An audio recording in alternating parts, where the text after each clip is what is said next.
शांति। आज 14 जनवरी 2025 है और आज आप सबको मकर संक्रांति और पोंगल की बहुत बहुत ढेर सारी शुभकामनाएं। सुनते हैं आज की मुरली का सार है, मीठे बच्चे तुम्हारी नज़र शरीर पर नहीं जानी चाहिए, अपने को आत्मा समझो, शरीर को मत देखो। मीठे बच्चे तुम्हारी नज़र शरीर पर नहीं जाना चाहिए, अपने को आत्मा समझो, शरीर को मत देखो। सुनते हैं आज के मुरली का प्रश्न। बाबा ने कहा, हर एक ब्राह्मण बच्चों को विशेष किन दो बातों पर ध्यान देना है? हर एक ब्राह्मण बच्चों को विशेष किन दो बातों पर ध्यान देना है? इसका उत्तर है, पहला है पढ़ाई पर और दूसरा है दैवी गुणों पर। पढ़ाई पर और दैवी गुणों पर। कई बच्चों में क्रोध का अंश भी नहीं है, कोई तो क्रोध में आकर बहुत लड़ते हैं। बच्चों को ख्याल करना चाहिए कि हमको दैवी गुण धारण करके देवता बनना है, कभी गुस्से में आकर बातचीत नहीं करनी चाहिए। बाबा कहते, किसी बच्चे में क्रोध है तो वह भूतनाथ भूतनाथनी है। ऐसे भूत वालों से तुम्हें बात भी नहीं करनी है। आज के मुरली का गीत है, तकदीर जगाकर आई हूँ, मैं नई दुनिया बसा कर लाई हूँ। ओम शांति। बच्चों ने गीत सुना और कोई भी सत्संग में कभी रिकॉर्ड पर नहीं समझाते हैं। वहाँ शास्त्र सुनाते हैं, जैसे गुरुद्वारे में ग्रंथ का 2 वचन निकालते हैं, फिर कथा करने लगते हैं, उनका विस्तार करते हैं। रिकॉर्ड पर कोई समझाए यह कहाँ होता नहीं। अब बाप समझाते हैं कि यह सब गीत है भक्ति मार्ग के। बच्चों को समझाया गया है, ज्ञान अलग चीज है जो एक निराकार शिव से मिल सकता है। बाबा ने कहा कि ज्ञान अलग चीज है जो एक निराकार शिव से ही मिल सकता है। इसको कहा जाता है रूहानी ज्ञान। ज्ञान तो बहुत प्रकार के होते हैं ना। कोई से पूछा, बाबा ने कहा, कोई से पूछा जाएगा यह गलीचा कैसे बनता है, तुमको ज्ञान है, इस चीज का ज्ञान होता है, वह है ही जिस्मानी बातें। बच्चे जानते हैं हम आत्माओं का रूहानी बाप वह एक है, उनका रूप दिखाई नहीं पड़ता है। उस निराकार का चित्र भी है शालिग्राम मिसल, उनको ही परमात्मा कहते हैं। उनका, बाबा ने कहा, उनको कहा ही जाता है निराकार। मनुष्य जैसा आकार नहीं है, हर वस्तु का आकार जरूर होता है, उन सब में छोटा आकार है आत्मा का, उनको कुदरत ही कहेंगे। आत्मा बहुत छोटी है जो इन आंखों से देखने में नहीं आती है। तुम बच्चों को दिव्य दृष्टि मिलती है जिससे सब साक्षात्कार करते हो। जो पास्ट हो गए हैं उनको दिव्य दृष्टि से देखा जाता है। पहले नंबर में तो यह पास्ट हो गया है, अब फिर आए हैं तो उनका भी साक्षात्कार होता है। बहुत सूक्ष्म है, इससे समझ सकते हैं सिवाय परमपिता परमात्मा के आत्मा का ज्ञान कोई दे नहीं सकता। मनुष्य आत्मा का यथार्थ रीति, बाबा ने कहा, मनुष्य आत्मा को यथार्थ रीति नहीं जानते, वैसे परमात्मा को भी यथार्थ रीति नहीं जानते। दुनिया में मनुष्य की अनेक मत है। कहते हैं आत्मा परमात्मा में लीन हो जाती है, कोई कहते हैं अभी तुम, बाबा ने कहा, अभी तुम, कोई कहते हैं आत्मा परमात्मा में लीन हो जाती है, तो अभी तुम बच्चों ने जाना है, सो भी नंबरवार पुरुषार्थ अनुसार। सबकी बुद्धि में एक रस तो बैठ नहीं सकता, घड़ी घड़ी बुद्धि में भी बिठाना होता है। हम आत्मा है, आत्मा को ही 84 जन्मों का पाठ बजाना है। अब आप कहते हैं अपने को आत्मा समझ मुझ परम पिता परमात्मा को जानो और याद करो। बाप कहते हैं मैं इनमें प्रवेश कर तुम बच्चों को नॉलेज देता हूँ। तुम बच्चे अपने को आत्मा नहीं समझते, इसलिए तुम्हारी नजर इस शरीर पर चली जाती है। वास्तव में तुम्हारा इनसे कोई काम नहीं है। सर्व का सदगति दाता तो वह शिव बाबा है। उनकी मत पर हम सबको सुख देते हैं। इनको भी अहंकार नहीं आता कि हम सबको सुख देते हैं। बाबा कहते कि शिव बाबा को भी अहंकार नहीं आता कि हम सबको सुख देते। जो बाप को पूरा याद नहीं करते उनसे अवगुण निकलते नहीं हैं। अपने को आत्मा निश्चय नहीं करते हैं। मनुष्य तो न आत्मा को न परमात्मा को जानते हैं। सर्वव्यापी का ज्ञान भी भारतवासियों ने फैलाया है।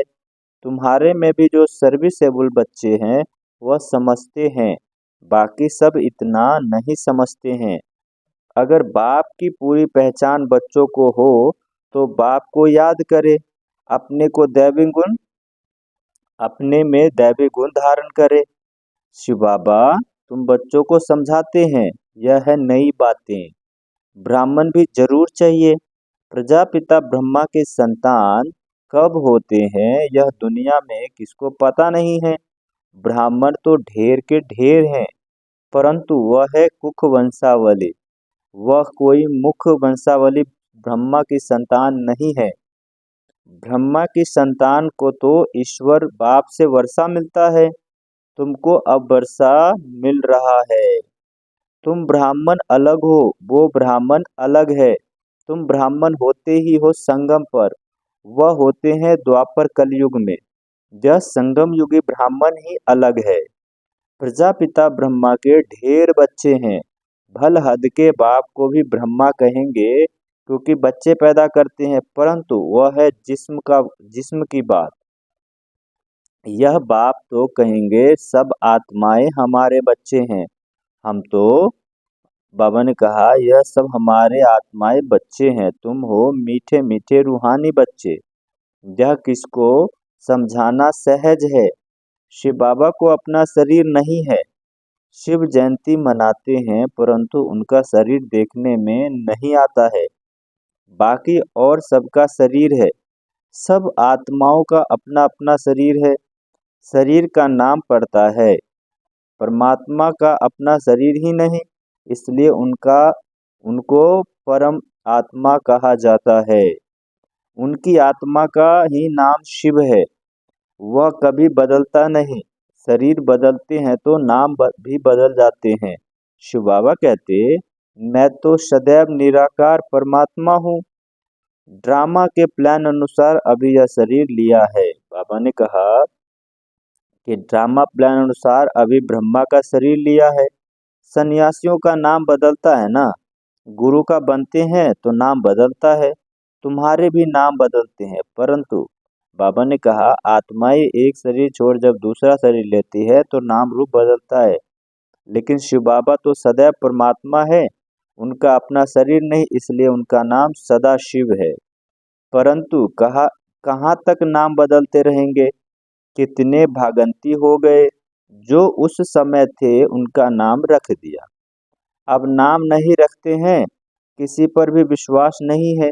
माया बहुतों को हरा देती है तो भागंती हो जाते हैं। इसलिए बाबा किसका भी नाम नहीं रखते। किसका रखे किसका ना रखे वो भी ठीक नहीं।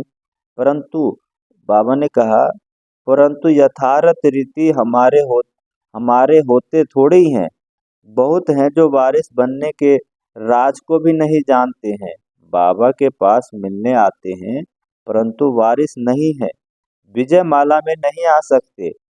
कोई अच्छे अच्छे बच्चे समझते हैं हम तो वारिस हैं, परंतु बाबा समझते हैं यह वारिस है ही नहीं।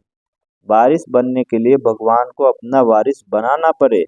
यह राज समझाना भी है, मुश्किल है। बाबा ने कहा कि अगर वारिस बनना है भगवान के तो भगवान को पहले अपना वारिस बनाना पड़े। यह राज समझाना भी बच्चों को मुश्किल है। बाबा समझाते हैं वारिस किसको कहा जाता है। भगवान को कोई वारिस बनाए तो मिल्कियत देने पड़े, तो बाप फिर वारिस बनाए मिल्की बाबा ने कहा कि अगर कोई बच्चे बाबा को वारिस बनाता है तो मिल्कियत देनी पड़े, तो फिर बाप अपने वारिस बनाए। मिल्कियत तो सिवाय गरीबों के कोई साहूकार दे न सके। माला कितनी थोड़ी की बनती है। जब भी कोई बाबा से पूछे तो बाबा बता सकते हैं तुम वारिस बनने के हकदार हो व नहीं। यह बाबा भी बता सकते हैं। यह कॉमन बात है। यह ब्रह्मा बाबा भी बता सकते हैं। यह कॉमन बात है समझने की। वारिस बनने में भी बहुत अक्ल चाहिए। देखते हैं लक्ष्मी नारायण विश्व के मालिक थे, परंतु वह मालिक पना कैसे लिया यह कोई नहीं जानते। अभी तुम्हारी एम ऑब्जेक्ट तो सामने है, तुमको यह बनना है। एम ऑब्जेक्ट सामने है, तुमको यह बनना है। बच्चे भी कहते हैं हम तो सूर्यवंशी लक्ष्मी नारायण बनेंगे, ना कि चंद्रवंशी राम सीता। राम सीता की तो शास्त्र में निंदा की हुई है, लक्ष्मी नारायण की कभी निंदा नहीं सुनेंगे। शिव बाबा की श्री कृष्ण की भी निंदा की है। बाप कहते हैं मैं तुम बच्चों को इतना ऊंच से ऊंच बनाता हूँ, मेरे से भी बच्चे तीखे चले जाते हैं। लक्ष्मी नारायण की भी कोई निंदा नहीं करेंगे। भल श्री कृष्ण की आत्मा तो वही है, परंतु न जानने के कारण निंदा कर दी है। लक्ष्मी नारायण का मंदिर भी बड़ा खुशी से बनाते हैं। वास्तव में बनाना चाहिए राधे कृष्ण का, क्योंकि वह सतो प्रधान है। यह उन्हों की युवा अवस्था है, तो उनको सतो कहते हैं। वह छोटे हैं इसलिए सतो प्रधान है। कहेंगे छोटा बच्चा महात्मा समान होता है। जैसे छोटे बच्चे को विकार आदि का पता नहीं रहता, वैसे वहाँ बड़ों को भी पता नहीं रहता कि विकार क्या चीज है। यह है पांच भूत वहाँ होते ही नहीं, विकारों का जैसे कि पता ही नहीं है।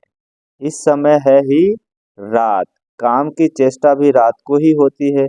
देवताएं दिन में तो बाबा ने कहा देवताएं हैं दिन में, तो काम का चेष्टा होती ही नहीं, विकार कोई होते ही नहीं। अभी रात में सब विकारी है, तुम जानते हो। दिन होते ही हैं हमारे सब विकार चले जाएंगे। पता नहीं रहता कि विकार क्या चीज है। यह रावण के विकारी विकारी गुण है। यह रावण के विकारी गुण है। यह है विशेष वर्ल्ड। वॉइसलेस वर्ल्ड में विकार की कोई बात नहीं होती, उनको कहा जाता है ईश्वरीय राज्य। अच्छा, मीठे मीठे सिकिल अधे बच्चों प्रति माता पिता बाप दादा का याद प्यार और गुड मॉर्निंग। रूहानी बाप की रूहानी बच्चों को नमस्ते। हम रूहानी बच्चों की रूहानी बाप दादा को याद प्यार गुड मॉर्निंग और नमस्ते। सुनते हैं धारणा के लिए मुख्य सार। पहला है ज्ञान का सिमरन कर अतीन्द्रिय सुख में रहना है। किसी से भी रफदफ बातचीत नहीं करनी है। कोई गुस्से से बात करे तो उससे किनारा कर लेना है। धारणा के लिए दूसरा पॉइंट है भगवान का वारिस बनने के लिए पहले उन्हें अपना वारिस बनाना है। समझदार बन अपना सब बाप हवाले कर ममत्व मिटा देना है। अपने ऊपर आप ही रहम करना है। आज के मुरली का वरदान है साक्षी हो ऊंची स्टेज द्वारा सर्व आत्माओं को सकाश देने वाले बाप समान अव्यक्त फरिश्ता भव। साक्षी हो ऊंची स्टेज द्वारा सर्व आत्माओं को सकाश देने वाले बाप समान अव्यक्त फरिश्ता भव। चलते फिरते सदैव अपने को निराकारी आत्मा और कर्म करते अव्यक्त फरिश्ता समझो, तो सदा खुशी में ऊपर उड़ते रहेंगे। फरिश्ता अर्थात ऊंची स्टेज पर रहने वाला। इस देह की दुनिया में कुछ भी होता रहे, लेकिन साक्षी हो सब पाठ देखते रहो और सकाश देते रहो। सीट से उतरकर सकाश नहीं दी जाती, ऊंची स्टेज पर स्थित होकर वृत्ति दृष्टि से सहयोग की कल्याण की सकाश दो, मिक्स होकर नहीं, तब किसी को प्रकाश के वातावरण से सेफ रह बाप समान अव्यक्त फरिश्ता भव के वरदानी बनेंगे। आज के मुरली का स्लोगन है, याद बल द्वारा दुख को सुख में और अशांति को शांति में परिवर्तन करो। याद बल द्वारा दुख को सुख में और अशांति को शांति में परिवर्तन करो। आज 14 जनवरी है। ब्रह्मा बाप समान बनने के लिए 14वां पॉइंट है आज का, अपनी शक्तिशाली मनसा द्वारा सकाश देने की सेवा करो।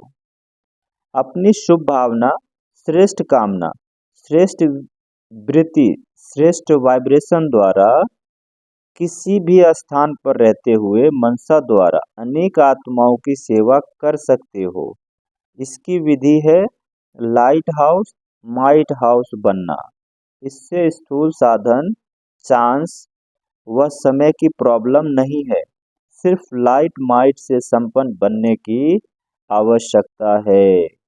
अच्छा, ओम शांति।